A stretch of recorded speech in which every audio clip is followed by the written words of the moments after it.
Hello दोस्तों, स्वागत है आपका टेक इजी में। तो आज की वीडियो में हम सीखेंगे recycler view with deep foetal. सबसे पहले मैं आपको बता देता हूँ कि नॉर्मल रिसाइकलर व्यू अडेप्टर के साथ में सिंपली हम यूज़ करते हैं और उसमें और डीप फ्यूटल के साथ में यूज़ करने में क्या डिफरेंस आता है। तो बेसिकली नॉर्मल रिसाइकलर व्यू में जब भी हम यूज़ करते हैं तो हमारे पास में जब भी आइटम्स को अपडेट करना होता है, डिलीट करना होता है, ऐड करना होता है, तो हमको क्या करना पड़ता है, उसको नोटिफाई करना पड़ता है, उसको नोटिफाई करना पड़ता है। ठीक है, तब जाके वो जो है आइटम अपडेट होता है। और दूसरी चीज, अगर हम उसे नोटिफाई करते हैं तो कभी कभार हमें देखने को मिलता है कि लेआउट के अंदर या यूआई के अंदर लैग्स आती है, एनिमेशन के अंदर जो है हमें डिफिकल्टी को, एनिमेशन जो शो होता है वो बहुत ही खराब होता है। बट डिफ्यूटिल के साथ में ऐसा नहीं है। डिफ्यूटिल बेसिकली क्या करता है, डिफ्यूटिल बेसिकली क्या करता है, सपोज करो हमारे पास में ये आइटम्स की एक लिस्ट है। उसमें से जब भी हम किसी आइटम को ऐड करते हैं, डिलीट करते हैं, अपडेट करते हैं, तो डिफ यूटिल उसमें से क्या करता है कि एक ओल्ड लिस्ट और एक न्यू लिस्ट, सॉरी, एक तो ओल्ड आइटम और न्यू आइटम दोनों को कंपेयर करता है। अगर जो लिस्ट है हमारी उसमें से वो आइटम, सपोज करो आपने कोई आइटम डिलीट कर दिया, तो उसमें से जब भी कोई आइटम को कंपेयर करेगा, अगर वो लिस्ट में आइटम हमें डिलीट की क्वेरी मिली है तो उसको डिलीट अपने आप कर देगा, जबकि हमें डिलीट करने के लिए यहाँ पे अलग से मेथड लिखना पड़ेगा। नॉर्मल रिसाइकलर में हमें अलग से मेथड लिखना पड़ेगा, उसके अंदर हमें क्लियर करवानी पड़ेगी लिस्ट को, देन उसके बाद में हमें अपडेट करना पड़ेगा। तो डिलीट के लिए, फिर उसके बाद में अपडेट के लिए अलग अलग नोटिफाई करना की नीड भी होगी हमें, उसके बाद में डिलीट करना, अपडेट करना, दोनों की नीड होगी। बट डिफ यूटिल में ऐसा नहीं है। डिफ यूटिल में हम सिंपली उसको अपडेट भी कर सकते हैं बिना किसी मेथड, अलग से मेथड बनाए हुए, डिलीट भी कर सकते हैं, ऐड भी कर सकते हैं बिना किसी हैसल के। डिफ्यूटिल हमारा ये सारा add, new, update, delete, current operation जितने भी है वो सारे काम हमारा डिफ्यूटिल कर देता है। ठीक है, मैं आपको एक एग्जांपल दिखा देता हूँ। ठीक है, ये हमारा रिसाइकल, मैंने दो जो डेमो बना रखा है, यही डेमो हम वापस क्रिएट करेंगे आपको दिखाने के लिए। ठीक है, मैंने एक प्रैक्टिकल करके दिखा है ताकि आपको मैं सिंपली ये दिखा सकूं कि पहले ये किस तरीके से आपको दिखेगा। ठीक है, जब मैं एप्लीकेशन को स्टार्ट करूंगा तो आपको एक 5 सेकंड पहले का डेटा दिखेगा, 5 सेकंड बाद में वो डेटा जो है चेंज हो जाएगा जिसमें मैंने डिफ्यूटिल का यूज लिया है। ठीक है, अभी आप इस डेटा को देखना, एज को देखना ध्यान से, 25 है, 5 सेकंड बाद में 23, 27, 2। ठीक है, ये इस तरीके से डिफ्यूटिल काम करता है, कोई भी लैग नहीं आएगा, कोई भी इश्यू नहीं दिखेगा आपको। कोई भी आपको ये जो यूआई की जो इश्यूज होती है कि आपको क्रैश हो जाता है यूआई को अपडेट करते टाइम पे, वो सारी इश्यूज आपको डिफ्यूटिल की वजह से नहीं आएंगी। और डिफ्यूटिल आज से काम में नहीं आ रहा है, डिफ्यूटिल बहुत काफी टाइम से है। बट डिफ्यूटिल के ऊपर लोग इतना काम नहीं करते हैं, जबकि डिफ्यूटिल बहुत बेनिफिट देता है। तो चलते हैं, हम पहले इसको बनाने के लिए हम क्या करेंगे, एंड्रॉइड स्टूडियो में जाएंगे। सबसे पहले मैं यहाँ पे क्या करूँगा, कुछ सेटिंग्स करूँगा। उसके लिए मैं जाऊँगा ग्रेडल ऐप लेवल का जो हमारा ग्रेडल है उसमें जाऊँगा। यहाँ पे मैं चाहता जो है बिल्ड फीचर, सॉरी, जो व्यू बाइंडिंग को यूज़ करना चाहता हूँ मैं यहाँ पे। तो मैं क्या करूँगा, व्यू बाइंडिंग इक्वल टू, ठीक है, यहाँ पे मैं कर दूंगा इसको सिंक। फिर मैं जाऊँगा एक्टिविटी में, जब तक ये जो है ग्रेडल जो है बिल्ड हो रहा है।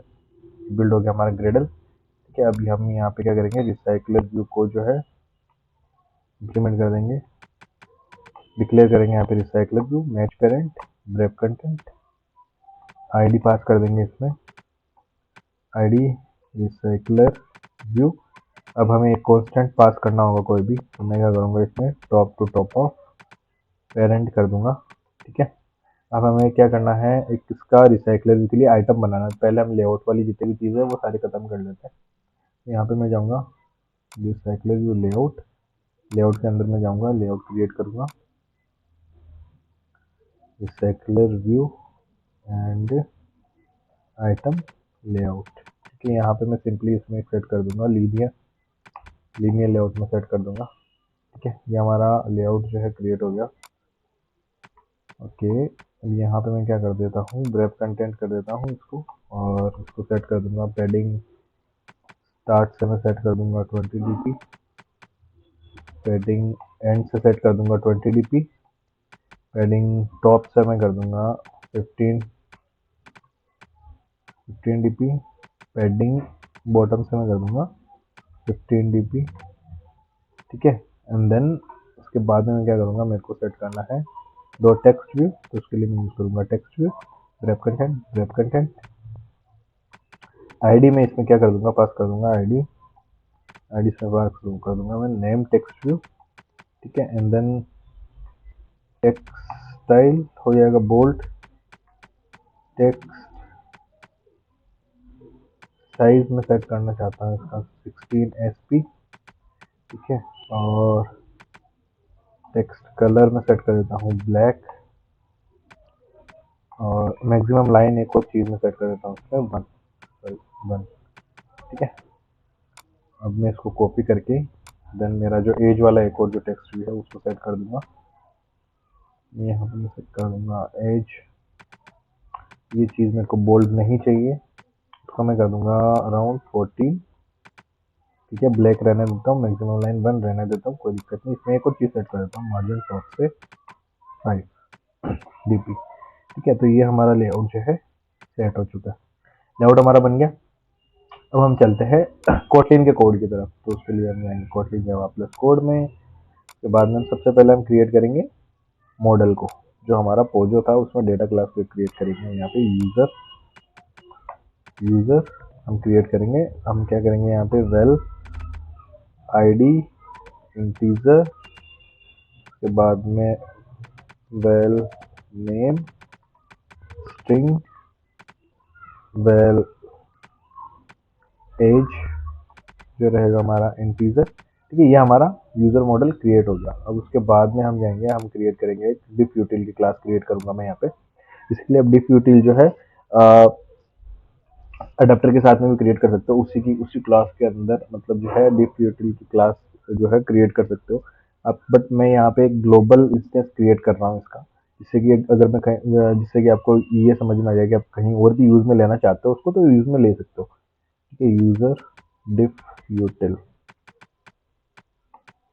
अब यहाँ पे हमें क्या करना है, एक्सटेंड करना है डिफ यूटिल कॉलबैक को, तो डिफ यूटिल डॉट आइटम कॉलबैक। अब इसके अंदर हम क्या कर देंगे, पास कर देंगे आइटम का टाइप जो भी हमारा रहेगा यूजर, एंड देन ठीक है। अब यहाँ पे हमें डिफ यूटिल के जो है जो 2 मेथड्स हैं उनको इम्प्लीमेंट करना है। ये डिफॉल्ट मेथड्स है, इसमें और भी मेथड्स रखते हैं, वो भी आप चेक कर सकते हो। तो जैसा कि मैंने आपको बताया था, ओल्ड आइटम और न्यू आइटम, ठीक है, तो ये फिल्टरिंग के थ्रू काम करता है बेसिकली। तो यहाँ पे सबसे पहले हम रिटर्न कर देंगे कि return old item dot ID के थ्रू, हम पहले इसमें यहाँ पे करवा लेते हैं, कोई भी एक यूनिक आइडेंटिटी के थ्रू ये चेक कर लेता है कि ओल्ड आइटम और न्यू आइटम है या नहीं। तो यहाँ पे मुझे न्यू आइटम करना था, ठीक है। और इसके अंदर ये वाला जो है, ये सिंगल किसी पर्टिकुलर प्रॉपर्टी को चेक करेगा, और ये वाला मेथड जो है पूरे के पूरे उसको जो हमारा यूजर मॉडल है उसको चेक करेगा। यहाँ पे ये क्या कर देगा, old item equal equal new item, ठीक है। ये हमारा डिफ यूटिल वाला जो एक इंस्टेंस बनेगा, डिफ यूटिल की क्लास बनेगी, वो हमारी बन चुकी है। अब उसके बाद में हम क्या करेंगे, अब हम बनाएंगे अडेप्टर। तो यहाँ पे हम जाएंगे, उसके बाद में हम क्या करेंगे, यहाँ पे बनाएंगे यूजर अडेप्टर, ठीक है, क्लास। देन हम यहाँ पे क्या करेंगे, लिस्ट अडेप्टर। हम ओल्ड जो रिसाइकलर व्यू वाला जो अडेप्टर आता है उसको यूज ना करके यहाँ पे हम सेट कर रहे हैं लिस्ट अडेप्टर। इसमें काफी सारी बेनिफिट्स है, मैं आपको दिखाता हूँ आगे जाके।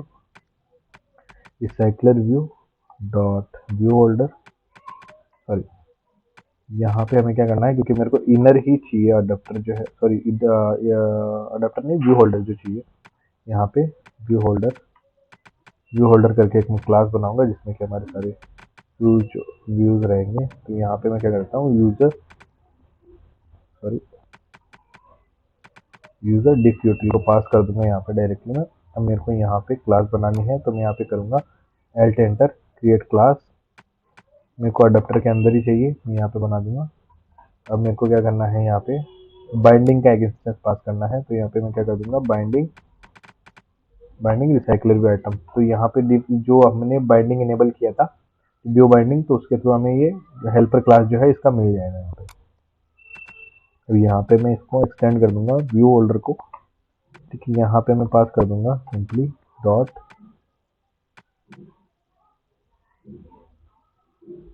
रूट, ठीक है, क्योंकि इसको व्यू होल्डर को जो है व्यू चाहिए होता है, तो यहाँ पे व्यू पास कर दूंगा। हम यहाँ पे जाएंगे व्यू यूज अडेप्टर पे, एल्ट एंटर प्रेस करेंगे, implement method, on create view holder and on bind view holder में मिल जाएगा। अब यहाँ पे हम क्या करेंगे, प्राइवेट लेट इट वेयर अब यहाँ पे हम रिसाइकलर व्यू आइटम बाइंडिंग को यूज करेंगे। इसको इनिशियलाइज करना है हम बाइंडिंग को, तो बाइंडिंग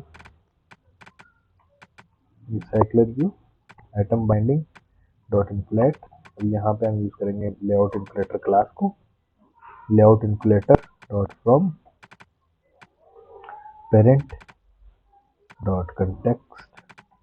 ये जो कंटेक्स्ट है हमें इस व्यू ग्रुप के अंदर से मिलेगा। यहाँ पे पेरेंट का नाम इंस्टेंस दे रखा है, तो यहाँ पे हम सेट कर देंगे पेरेंट देन फोल्ड, ठीक है। रिटर्न हम कर देंगे व्यू होल्डर को, व्यू होल्डर एंड देन हम पास कर देंगे बाइंडिंग, ठीक है। यहाँ पे हमने बाइंडिंग का इंस्टेंस मांगा है, तो यहाँ पे हम पास कर देंगे बाइंडिंग को। अब हमें क्या करना है, यहाँ पे डेटा शो करवाना है, तो हम क्या करेंगे, यहाँ पे पहले डेटा निकालेंगे, तो हमें यूजर डेटा। अब हमारे पास हमें लिस्ट अडेप्टर जो है क्या करता है, डिफॉल्ट जो आइटम हमने, क्योंकि यहाँ पे यूजर हमने टाइप पास कर दिया है, तो अभी ये लिस्ट अडेप्टर हमें क्या करता है, गेट आइटम करके एक मेथड देता है, जिससे कि हमारे पास में डायरेक्टली वो जो आइटम होगा वो हमें मिल जाएगा, ठीक है। यहाँ पे डबल क्लिक कर देता हूँ, पोजीशन पास कर देता हूँ। अब हमें क्या करना है, होल्डर डॉट बाइंड करके मैं एक मेथड बनाऊंगा इसमें, और इसमें पास कर दूंगा यूजर डेटा, ठीक है। अब इसमें अगर चाहो तो पोजीशन आपको चाहिए, इसके साथ में यहाँ पे दिखा देता हूँ आपको किस तरीके से। फंक्शन बाइंड, ठीक है, यूजर, ठीक है। तो यहाँ पे हमारा मेथड बन गया। अगर आपको पोजीशन चाहिए हो, पोजीशन बिकॉज पोजीशन मोस्टली काम में आते हैं, तो आप यहाँ पे पोजीशन भी पास करवा सकते हो, ठीक है। अब हम यहाँ पे क्या करेंगे, binding dot name text view dot text user dot name, control D press करूंगा डुप्लीकेट करने के लिए मैं, एज टेक्स्ट व्यू, एंड यहाँ पे मैं क्या कर दूंगा, age dot to string, because वो हमारा इंटीजर के अंदर है वैल्यू, ठीक है। ये हमारा इतना काम हो गया, ठीक है। हमारा जो रिसाइकलर का अडेप्टर वगैरह सेट करना होता है वो सारा काम हो गया। अब हम जाएंगे मेन एक्टिविटी के अंदर, जो हमारा मेन काम है यहाँ पे होगा। तो हम यहाँ पे क्या करेंगे, सबसे पहले मेन एक्टिविटी का इंस्टेंस बाइंडिंग का वो हम बना लेंगे, प्राइवेट लेटेंट वेयर और बाइंडिंग एक्टिविटी मेन, ठीक है। अब यहाँ पे इसको इनिशियलाइज करके पास कर देंगे व्यू को, activity main binding dot inflate layout inflator. अब यहाँ पे बाइंडिंग में से बाइंडिंग डॉट रूट, ठीक है। अब सबसे पहले आप क्या करेंगे, इनिशियलाइज करेंगे रिसाइकलर व्यू को, इनिशियलाइजेशन, ठीक है। तो सबसे पहले हम क्या करेंगे, binding dot recycler view dot layout manager. तो लेआउट मैनेजर यहाँ पे हम आ जाएंगे, लेआउट मैनेजर के अंदर सेट करेंगे लीनियर लेआउट मैनेजर, ठीक है। तो सेट कर देंगे दिस, एंड देन मैं एक और चीज़ भूल गया, सॉरी। यहाँ पे हम क्या करेंगे, प्राइवेट वेल और यूजर अडेप्टर,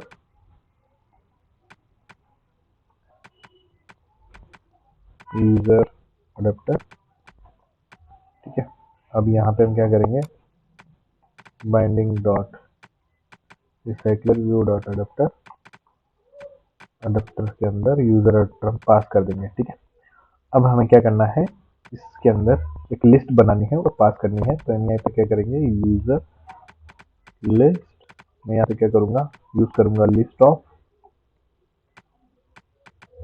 यहाँ पे मैं पास कर दूंगा यूजर, ठीक है। इसके अंदर इसका आईडी हो जाएगा 1, नेम हो जाएगा मोहम्मद, और एज हो जाएगा 21, ठीक है। मैं इसको कंट्रोल डी कर देता हूँ ताकि मेरे पास 3 से 4 आइटम्स हो जाए, सॉरी। अब ये अभी फिलहाल मैं सिर्फ जो है स्टैटिक डेटा सेट कर रहा हूँ, आप अपने अकॉर्डिंग इसको चेंज कर सकते हैं, ठीक है। 5 हो गया, ये 6 हो गया, ये 1 2 3 4 5, इनकी एज में अलग अलग सेट कर देता हूँ। यहाँ पे 28, किसी का 40, किसी का सेट कर देता हूँ 30, 80, 91, ठीक है। ये सब हो गया। अब हमें, जैसे कि मैं बता रहा हूँ आपको, जैसे कि अब हमारा जो अडेप्टर है, क्योंकि हमारा यूजर अडेप्टर जो है वो है लिस्ट टाइप का अडेप्टर है, ठीक है। तो ये हमें क्या करता है, अपडेट सॉरी सबमिट लिस्ट का एक मेथड प्रोवाइड करता है, जिससे कि हम जो है यूजर लिस्ट, ठीक है, ये जो क्या करता है, सबमिट लिस्ट जो है इसको अपडेट भी कर देता है। मैं आपको एक चीज और दिखाता हूँ, जैसे कि अगर अब इस एग्जांपल को अगर अपन रन करते हैं तो ये सिंपली ये डेटा फर्स्ट टाइम में शो कर देगा। अब मैं आपको दिखाता हूँ, अगर आप कभी भी अपडेट करते हो इसको तो वो किस तरीके से कर सकते हो। मैं आपको एक सिंपल सा एक 5 सेकंड बाद में मैं क्या करूंगा, इस डेटा को अपडेट करवाना है मेरे को, तो मैं क्या करूंगा, इसके लिए एक सिंपल सा आपको एक यूज करके दिखा रहा हूँ यहाँ पे। तो 5 सेकंड का मैं डिले दे रहा हूँ यहाँ पे। तो get main looper dot post delayed, मैं यहाँ पे 5 सेकंड का टाइमर सेट कर देता हूँ, ठीक है। अब मैं यहाँ पे क्या करूँगा, सेम चीज़ में उठाऊंगा यहाँ से और यहाँ पे पास कर दूंगा, ठीक है। अब मैं यहाँ पे क्या करूँगा, सिर्फ और सिर्फ एज को चेंज करवाऊंगा मैं यहाँ पे 31, 34, यहाँ पे कर देता हूँ 35, ठीक है। इनको रहने देता हूँ, मैं आपको इनको रहने देता हूँ ताकि आपको ये समझ में आ जाए कि हाँ जो भी डेटा हम चेंज करेंगे सिर्फ वही चेंज होगा, ठीक है। तो ये क्या करेगा, अब हम जो इसको अगर इसको रन करते हैं तो ये क्या करेगा, यहाँ पे इसको अपडेट कर देगा। अब जैसा कि आपने देखा, हमने ना तो इसमें कोई डिलीट का ऑप्शन लगाया है, ना मैंने कोई अपडेट की क्वेरी लगाई है, ना कुछ और, ना मैंने अपडेट के लिए अडेप्टर के अंदर हमें जो है अपडेट करता है अगर हम डेटा, तो हमें अपडेट के अंदर अलग से मेथड बनाना पड़ता है, अपडेट होता है फिर नोटिफाई करना पड़ता है। ऐसा कुछ भी हमें नहीं करना पड़ा, ठीक है। मैं आपको इसको रन करके दिखा देता हूँ। इसको मैं क्लोज कर देता हूँ।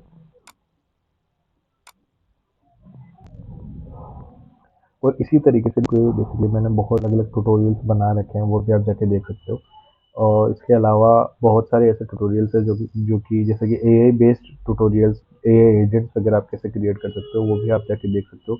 चैनल पे मैंने पूरे काफ़ी सारे अच्छे डाल रखे हैं। और आने वाले टाइम में मेरी जो यूआई डिज़ाइनिंग या यूआई यूएक्स से डिज़ाइनिंग से रिलेटेड जो ट्यूटोरियल्स है वो भी डालूंगा। काफ़ी सारी ऐसी चीज़ें मेरे दिमाग में है जो मैं आगे जाके करने की सोच रहा हूँ। मेरे को आप बताना कि आपको कैसा लगता है। अगर हम मतलब आपकी आपकी अगर कोई क्वेरीज हो तो वो भी आप बता सकते हो। यहाँ पे अभी आप एज ध्यान से देखना कि 5 सेकंड बाद में एज चेंज हो गया, हमें कुछ भी नहीं करना पड़ा, ठीक है। तो अगर ये वीडियो आपको अच्छा लगा हो तो प्लीज़ लाइक करना और शेयर करना और सब्सक्राइब करना। Thank you.